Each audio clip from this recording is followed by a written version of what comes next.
A Stranger at Home, Chapter 7.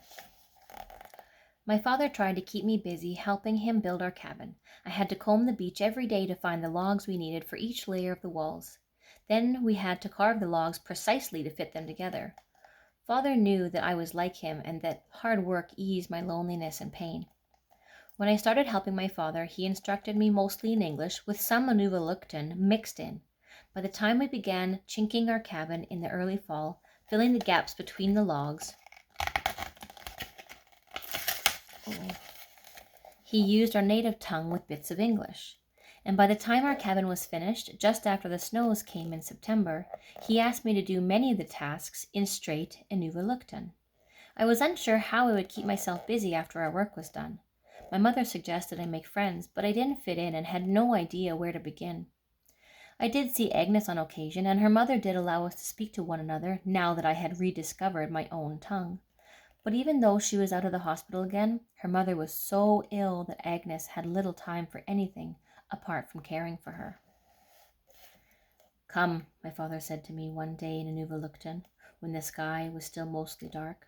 One of his jobs in the winter was to cut chunks of ice from the local lake to supply drinking water for the missionaries. I loved helping him gather the ice.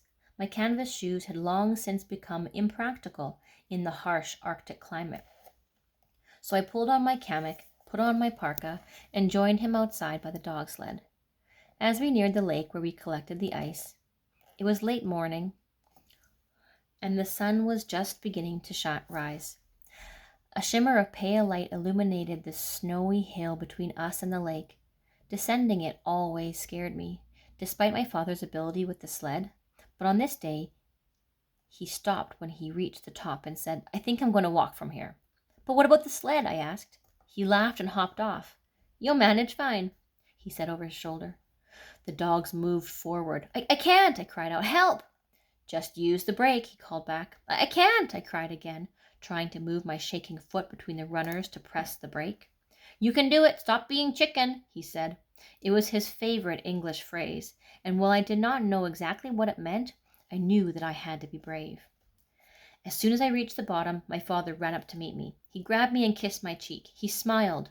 "You handled that like a true Inuk." When we returned home, he told my mother and siblings all about it, as if I was a great Inuvialut hero. They were all proud, and I felt Olimon grow large inside me. In the winter, we seldom went outside except to visit our neighbors. We spent many hours in our new cabin, which was roomier than the tent. When we did gather with others, I was still nervous about speaking our own language with anyone other than my father, so I learned to listen.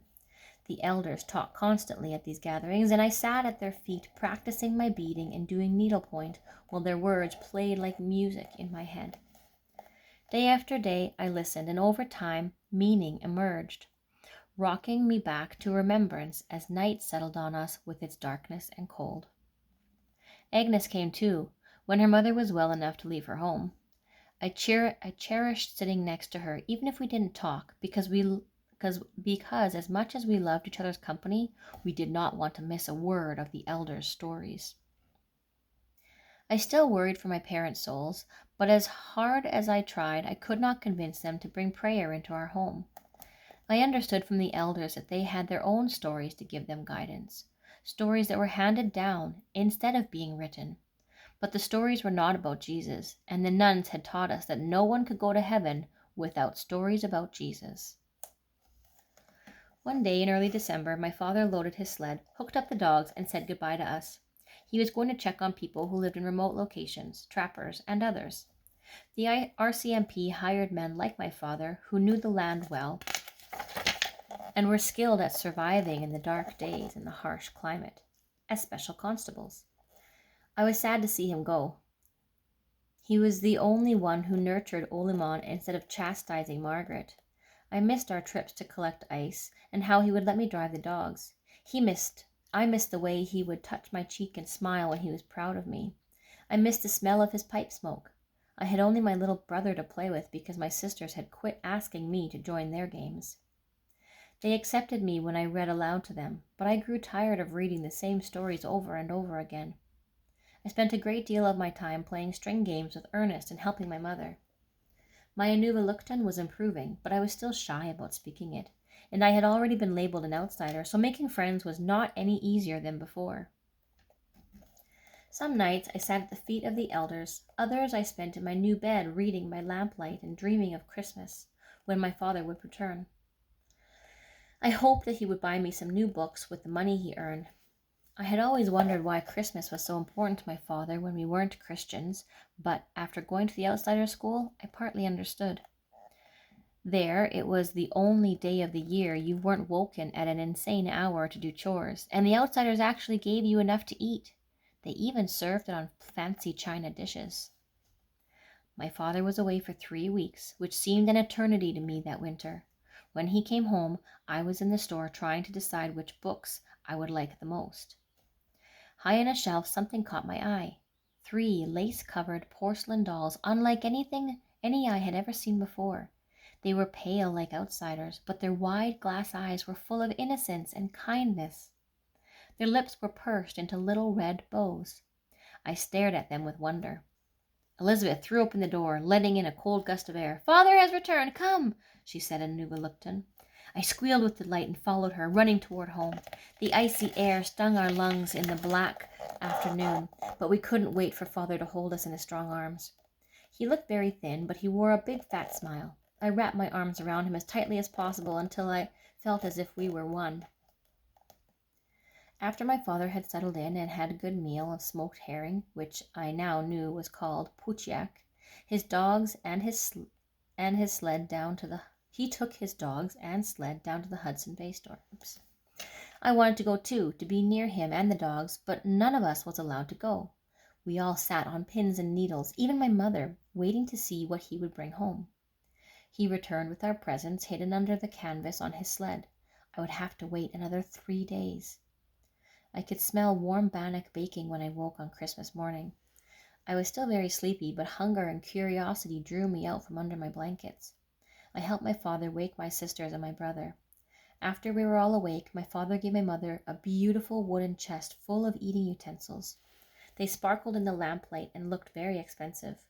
My mother turned them over and over in her tiny hands. My brother received a toy train made of tin, a train like the ones I had read about in books, the trains that outsiders used instead of dog sleds and boats to travel far distances. Mabel and Elizabeth received the best gifts of all. My father had bought them 2 of the dolls I had admired only a few days before, the dolls with the fancy dresses and leather shoes. I waited for him to give me a doll too, but he didn't. He hadn't even bought me a book. My sisters sometimes teased me because they were jealous of the time I spent with our father. They would tell me that I wasn't really part of the family. I had learned to speak some of our language again, and my hair had grown longer, but not getting a doll suggested that my sisters could be right. I had thought my father understood me. I cried. "What is wrong?" my father asked, his voice teasing. "I wanted a doll too," I answered through sobs. "Aren't you too grown up for dolls?" I shook my head. "No." The dolls we had made out of scraps at the outsider school were clumsy, with lopsided or missing faces, and they seldom had hair. They were nothing like the dolls we saw in the books, or like the ones my sisters held in their arms while they stared at me. My father pulled me against him and kissed my cheek. "Really?" "Really," I said, leaning my head against his shoulder. He had a mischievous look in his eyes. "Does that mean you're too little for your own dog sled?" I wanted to say something, but I was frozen with shock. I had to wait a moment to replay his words in my head before I could believe them. Then my tears turned to tears of joy. My father thought I was grown up enough to handle my own team. I pulled on my Kamek and parka and ran outside. It was true. I had my own dog sled, and hitched to it were 6 dogs. I scratched each one around its harness. Then I pulled up the anchor from the snow, tossed it on the sled, and raced around and around our cabin under the blue-green fronds of the northern lights. I never wanted to stop. The next day, Father and I took our sleds down through the village. He led me to the Hudson's Bay Company, where he came to a stop. We went inside, and he let me pick out 2 books.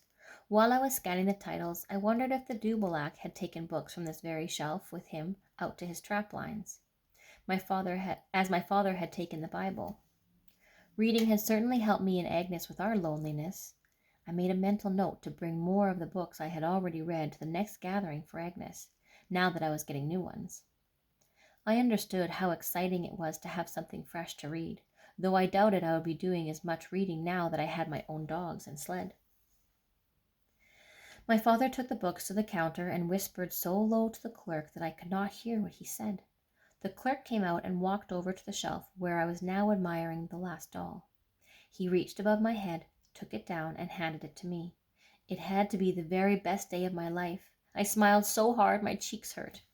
While my father watched me, I fingered the dark brown curls and lace ruffles and remembered when I had thought the nuns all had such hair under their habits. That was before I had caught a glimpse of the shaved scalp. This doll was nothing like them.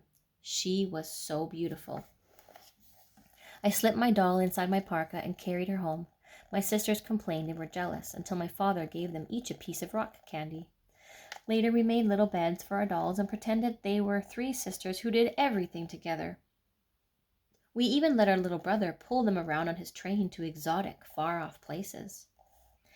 Then my sisters wanted Ernest to pretend that his train was taking them to the outsider's school. I didn't want to play with them anymore if they were silly enough to think that anything as beautiful as our dolls would ever be seen in a place like that. I didn't tell Mabel and Elizabeth that the nuns would chop off their dolls' pretty ringlets and make them wear shabby clothes that didn't fit properly. I didn't think anyone needed to know about that.